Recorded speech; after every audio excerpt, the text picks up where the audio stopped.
കാടമുട്ട ഫ്രൈ ആണ് ഉണ്ടാക്കാൻ പോകുന്നത്. നല്ല എരിവോടെ ഉണ്ടാക്കുന്നത് കൊണ്ടിട്ടാണ് കാടമുട്ട ഡ്രാഗൺ ഫ്രൈ എന്ന് ഞാൻ പറഞ്ഞത്. അപ്പോൾ നമുക്ക് കാടമുട്ട ഒന്ന് നല്ലപോലെ പുഴുങ്ങിയിട്ടെടുക്കാം. പുഴുങ്ങി തോടൊക്കെ കളഞ്ഞ് വൃത്തിയാക്കി എടുത്തിട്ടുണ്ട്. ഇനി അതിലേക്ക് നമ്മൾ മീനൊക്കെ പൊരിക്കൂലേ, അതേപോലെ മുളകും മഞ്ഞളൊക്കെ ഉപ്പും കൂടി ഇട്ടിട്ട് നല്ലപോലെ മസാല പിടിപ്പിക്കണം. എനിക്കാണെങ്കിൽ നല്ല മസാല വേണം, അപ്പോൾ അതാണ് മുളക് പൊടിയൊക്കെ അധികം എടുത്ത്.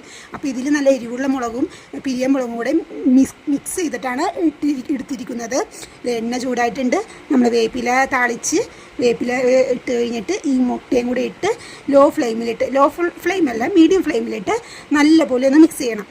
ഒരുപാട് നേരം ഹൈ ഫ്ലെയിമിലൊന്നും വെച്ച് മിക്സ് ചെയ്ത് കഴിഞ്ഞാൽ മുട്ടയുടെ തോട് റബ്ബർ പോലെയാവും, അപ്പോൾ ടേസ്റ്റ് ഉണ്ടാവില്ല. നല്ലപോലെ മിക്സ് ചെയ്ത് നമുക്കൊരു പാകമുണ്ടല്ലോ, ഇത് ശരിക്കും മസാലയൊക്കെ പിടിച്ചു എന്ന് കാണുമ്പോൾ നമുക്ക് അടുപ്പ് ഓഫ് ചെയ്ത് യൂസ് ചെയ്യാം. അപ്പോൾ അടുപ്പ് ഓഫ് ചെയ്തപ്പോൾ ഞാൻ മല്ലിയിലയും കൂടി ഇട്ട് ഒന്ന് മിക്സ് ചെയ്തിട്ട് കഴിച്ചു. അടിപൊളിയാണ് കേട്ടോ, സൂപ്പറാണ്. നിങ്ങളെല്ലാവരും ഒന്ന് ട്രൈ ചെയ്ത് നോക്കണേ.